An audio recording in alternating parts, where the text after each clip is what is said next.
Welcome back and thank you for staying with KTN Prime. Now, former Prime Minister Raila Odinga's AUC loss has sparked a wider debate in the country on Kenya's diplomatic strategy. What are we doing wrong? Why aren't we learning? And where are we headed to as a country? And that's what we want to dive into at this particular moment. Joining me for this conversation next to me is Dr. Edgar Githua, who is an international relations expert, and next to him, Onchari Oyeyo, regional affairs analyst. Before we get to this conversation, gentlemen, let's listen in to what constitutional lawyer PLO Lumumba had to say yesterday in our sister station in regards to the same. Style that was being employed by Raila Odinga for campaign was not right. This is head of a secretariat, and yet they were marketing it to the Kenyan population that Raila was going to be the president of presidents. Yes, the president It is of only Africa. yesterday that one of the newspapers now said the CEO of the African Union after Mr. Odinga had lost the election. So I think that we made a mistake, and the mistake that was made, number one, was that you fielded a candidate who was not the best candidate. When you are 80 years of age, and I've said this times without number, you don't seek an office of that kind. This is a CEO's office, which entails a lot of travel, entails a lot of sitting in meetings, fundraising and all. At 80, you ought to retire. Mwalimu Nyerere of Tanzania once said, when he was 63 and he left office, lazima tujue kungatuka. You must know when to leave the office. But the President of the Republic of Kenya saw this as an opportunity effectively to exile Mr. Odinga.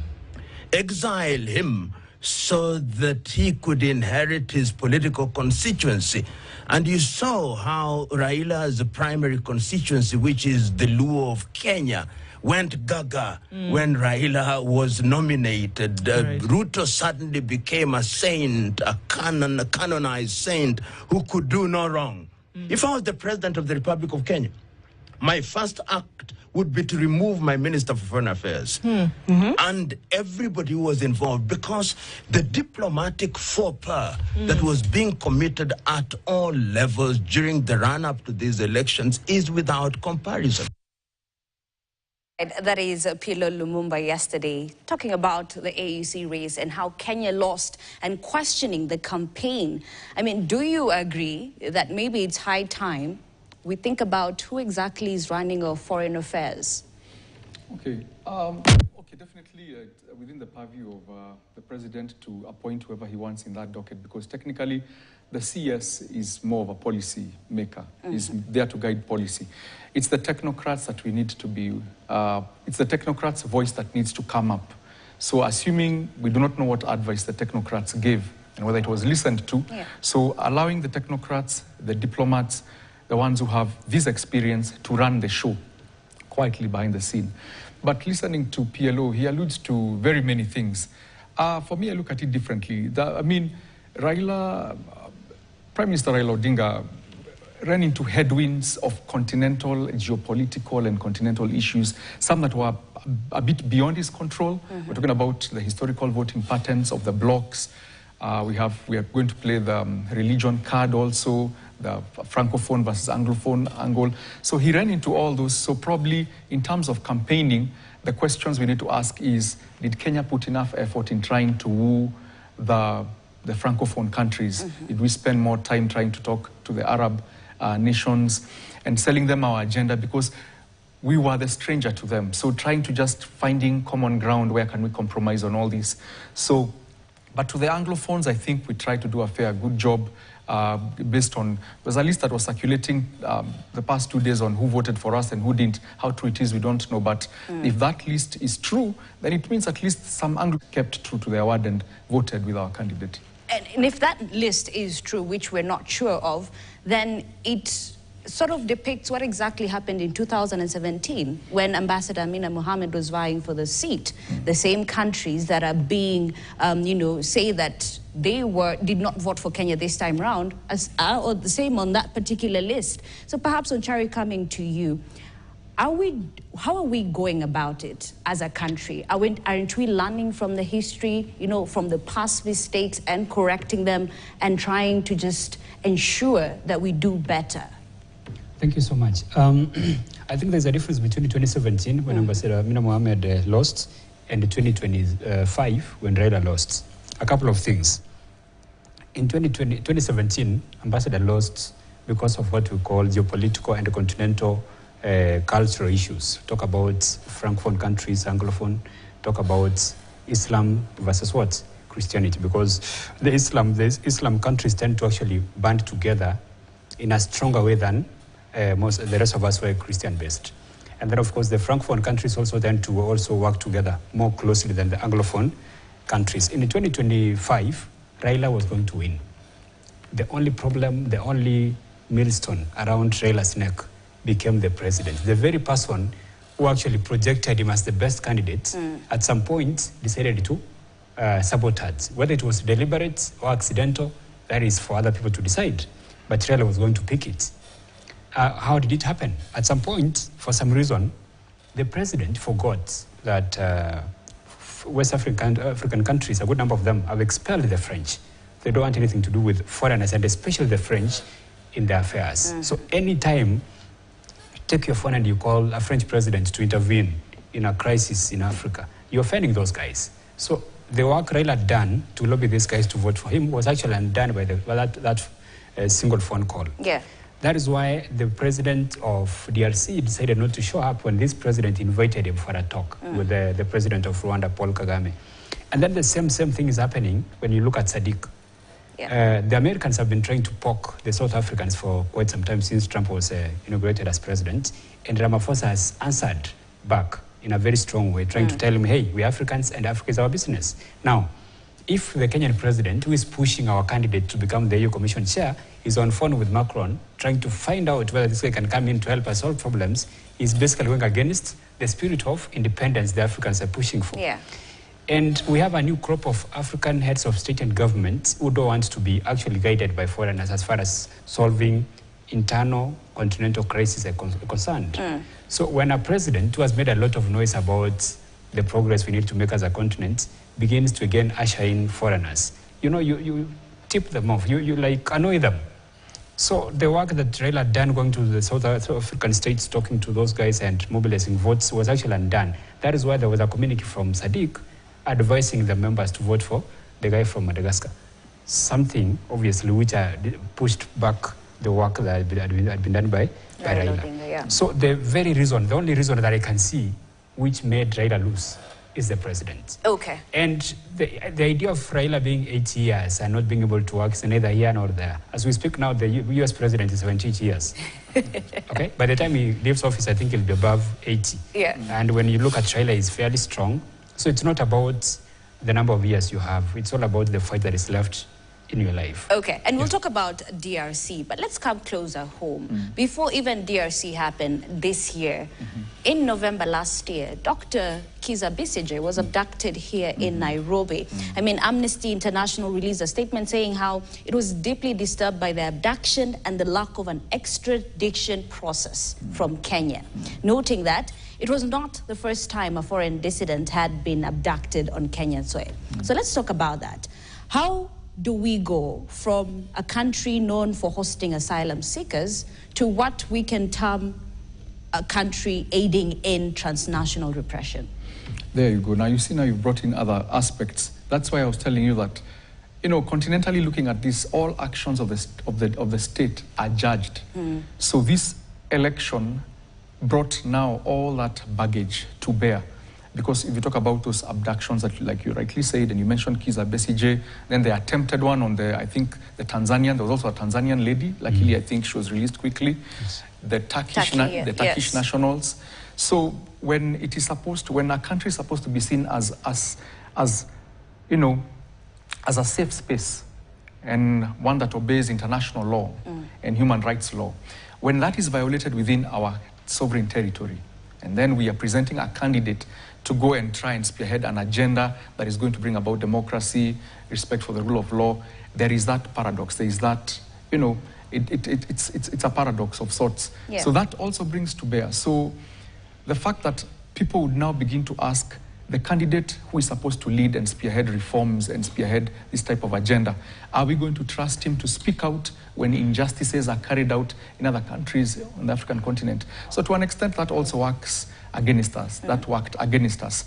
In hindsight, if you are going to front a candidate for these big positions, because they will always be there, and the rotation will come around, and it will be a turn for East Africa, and probably Kenya will want to put their foot forward.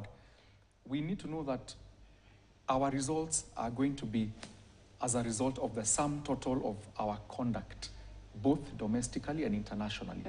The world is watching. Nowadays, in the advent of social media, in the advent of technology, the internet never forgets. So all those things that happened, you know, when the Gen Zs, when these young people went actively on Twitter and started actually sending tweets to all these African presidents and all these don't elect, we do not want the Kenyan candidate to go through, Kenya did not present a united front as a nation. Let's just, you know, truth be said, we didn't present a strong stance as a nation.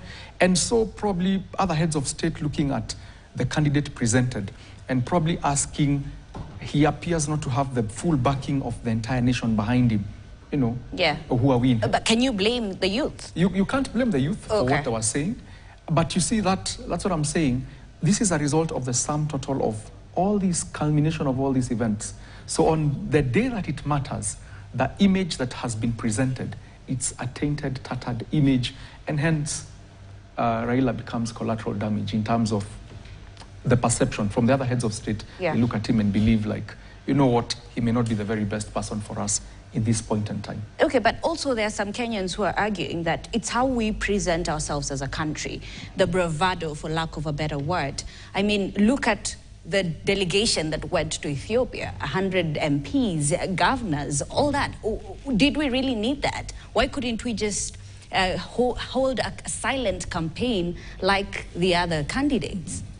You know, that is, again, that is part of the indecency we have as a people. That is part of the culture of waste we have.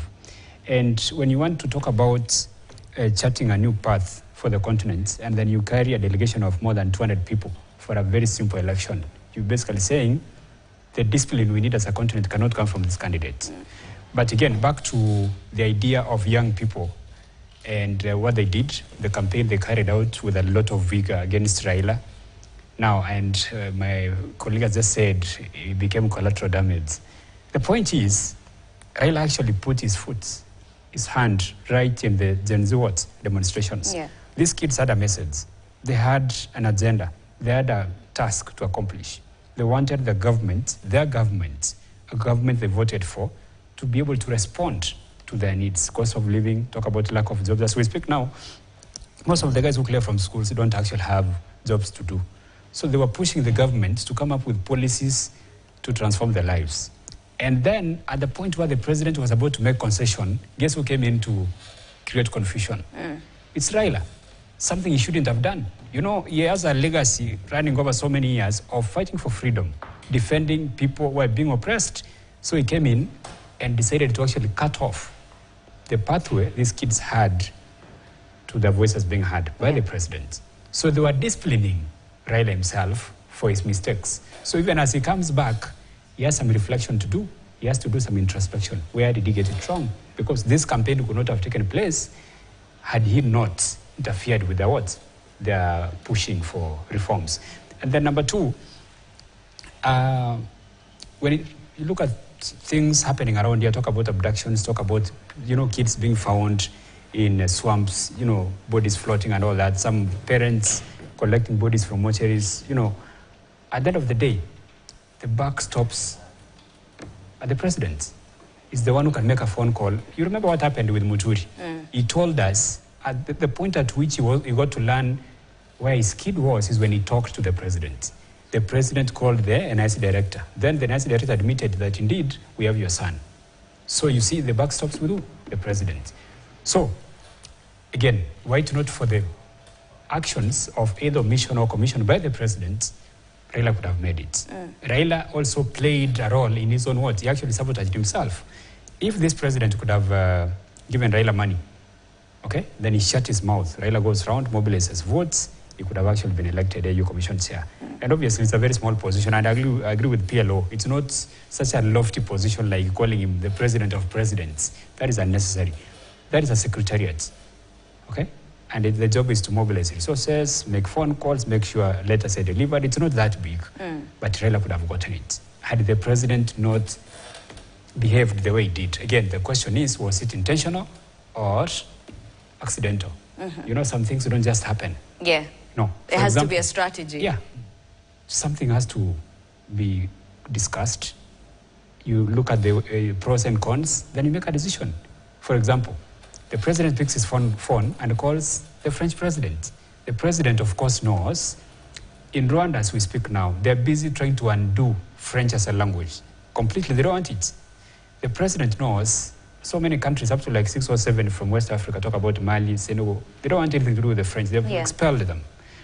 And then he calls the French president. Was it intentional or it was accidental? Are you telling me the president of Kenya does not get advice on what to do on the external front? Obviously, when you look at the domestic policy, he's gotten it all wrong. That's why Kenyans are making a lot of noise. They can't wait for 2027 to punish him at the ballot. So when it comes to foreign policy, who is he talking to? Is it Oscar Sudi or someone else? Okay. And you know, he's made an interesting point. The buck stops with the president. There are things, for example, if he made that call to Macron, then why put it out on Twitter? And it's not the only goof that we've seen or the blunder that we've seen the president make. Just the other day after the AUC lost, what did he say? You know, such issues, and Djibouti hit back. So perhaps, is it the president and the way he goes around things that's the problem? I think I saw that response from Djibouti. I think the president, in the heat of the moment, in the heat of the moment, we could see there was palpable pain in that room. Okay, so he made the statement and said, yeah, he feels, I can see where he was coming from, that Africa has lost the best candidate. He was just saying it in the heat of the moment. But of course, Djibouti interpreted that to mean like the candidate that Africa has gotten is not good enough. And that's the thing about diplomacy, the optics around diplomatic communication. Every little thing that you say out there is judged, is weighed. And if it is found wanting, you hurt feelings, and then we get all these reactions. Because I remember Djibouti hit back claiming that Africa has actually gotten the best candidate. So that one we can say it was done in the heat of the moment, passion of the moment, because it was a speech trying to also pacify and probably comfort the group that had come expecting to cheer and to have a party. I remember listening to that speech and he said, the setup was set for celebration, but it is not. And then he began by saying he's disappointed. So in the vein of those emotions, the emotions got the better of him and he made that statement. But now, those are the things we are saying. Eventually, someone will, perception and misperception, someone will misperceive something and it is going to come back to bite us, because sooner or later, I mean, Kenya will need Djibouti's help somewhere, and this could be one thing that could, literally pour cold water on our relationship with Djibouti. The fact that we do not appear like we have celebrated their win, that we have not accepted that Mahmoud Ali is actually the AUC chair. We look like we are wolf with sour grapes. It's like we are not happy. It's like we are, losers. Yeah, we are sore losers, exactly. We're sore losers. So I think that one, that was an honest mistake, in my view, from my calculation. Okay. It was an honest mistake. The mistakes that probably are not honest mistakes are like the other things we're talking about, making the phone call to Macron. That one, Foreign Affairs needed to step up and tell him, look here, let's not make that phone call right now. When SADC issued the letter, but Randira Mandrato is the one who's being supported by the SADC bloc, Kenya should have kept quiet. Kenya should have, or tried to find a way of, if you have to make that comment, make a comment and say, okay, we are going to go back to SADC, try and compromise with them, find out where we can meet halfway. You put it diplomatically in a way. Behind the scenes, you'll say what you'll say, but in front of cameras and live media, you still show you're the quintessential diplomat, that you're not letting your emotions get ahead of you. But when you make statements that make you look like you're arrogant, you've dismissed that letter, it's inconsequential, we get punished for it. And someone can even argue that, in 2017, we saw the former president just walk away, not address anyone. As much as you have emotions, you're disappointed, you are speaking for a country. Yes. So coming to you on Chari then, looking at previous governments and the Kenya Kwanza government, what are the differences in its diplomatic strategy? I mean, the differences are so stark. It's like day and night. So the first one, obviously, is lack of what I'd call career diplomats in the Ministry of Foreign Affairs. That is number one. The number two, we have lack of what I'd call wise counsel. Yeah. Anytime the president wakes up, just like you've pointed out, he's not speaking for himself. He's speaking on behalf of 55 million Kenyans. Anytime the president gets out of state house and he wants to make a statement, he has to consult. I'm going to address the media on a particular issue. What am I supposed to say? He can air his views to his advisors, then they'll advise him. Okay? So in the issue of saying, oh, you know, he just came out and then he had emotions, you cannot afford to do that as a president. You cannot. It's not just about you. Just like you pointed out, Uhuru Kenyatta could come out. He's, of course, very, very infuriated, but then he'd control himself. At the right time after his, views have been assessed, weighed, he'd make a statement. So again, there is a problem. Either the president does not have confidence in his advisors, or, which means he does not listen to them, or they're incompetent. They give him the wrong advice. So that should not have happened. So we don't have career diplomats in the Ministry of Foreign Affairs. I haven't seen any. Like when you look at the time of Kenyatta, you would find people like Monica Zuma. People had serious experience with it, on foreign affairs. But she was issues. there during the AUC election. Yes. Now, the proximity of, that lady to the president also matters. You can be there, but in a very junior position. So when something is being discussed, you're on the last bench, okay? And then sometimes you can say something, and some other guy, who I'd call a lightweight, is given more consideration than you. You can find the president even listening to Sudi more than Monica Zuma, and that makes a big difference. So the third one is lack of understanding on how we actually need to take this country forward. There's what we call national interest. National interest has to be ahead of every kind of interest when you're the president, and that has to guide how you create partnerships, how you interact with the rest of the world. If you know what the interest of this country is, you'll know that we need friends. And if you know we need friends, then you're going to come up with a policy that is going to guide your relationships. So, for example, Kenya has been very, very instrumental in the battle against, for example, extremism in the Horn of Africa and, the wider continent. And in the process of being supported by countries like the US, we also get some funds to, fill some gaps here and there. Then the president makes a choice of, for example, working with a tyrant in some place within the continent who is not accepted by the Americans. So what happens? Most likely, Trump is going to pull, the rug from our feet, and we'll be left stranded. That is basically because this president does not understand what we need as a country and how to fight for it. So there are places where you pull back, and then there are places where you just push your chest forward.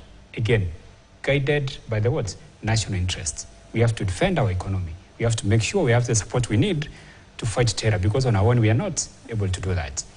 And then there's another concept that is popping up everywhere, and people get scared of saying it. It was very shameful when Muturi told us that the director of NIS is the one who told the president where his son was. Basically, Muturi was trying to tell us that NIS was responsible for the abductions. That is what we got from that letter. When NIS is involved in abductions, for the longest time, some of us have had an understanding of some mysterious nature of NIS. You could not find it in very petty things like murdering kids, but that is what we got from that letter.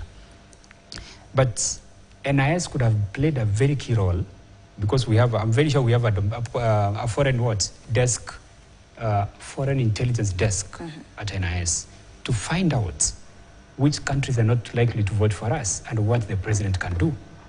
They should have guided the president on what to say. The phone call should not have been there. Again, it takes you back to lack of competence. And this is an idea that was raised by the impeached deputy president. He said, our intelligence service has a problem. I don't know it's incompetent, but there is a problem. Because they should have told the president, for example, Felix is not likely to give us his vote from DRC. What are the reasons? You reach out to him, talk to him, right? Maybe the Sadiq guys are not happy. You explain to him why. How can we solve it? By the time we go to Addis, we could have covered all that, and Raila would have won. So there's a failure. So again, number 4, that's incompetence. Someone somewhere is not doing his job right. on the intelligence front. Okay? So we are getting it wrong again back at home and on foreign soil. And shamefully, is a case whereby the kids who are being abducted and killed are kids who cannot even afford bundles. Just because maybe they've gotten bundles of 10 shillings and shared a cartoon, their bodies are collected from a mortuary somewhere.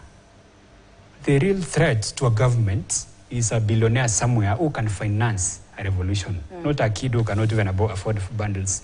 It is an embarrassment. And there are presidents who walked into that room swearing to punish Raila because of William, because of this, because the continent is moving towards openness, democracy, acceptance.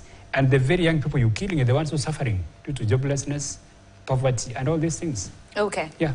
And we'll continue this conversation. We want to take a short break. But when we come back, I want to talk about Sudan. I mean, what happened today with RSF. They want to sign a government of peace and unity here in Kenya. The ramifications, implications of all this. But first, the break.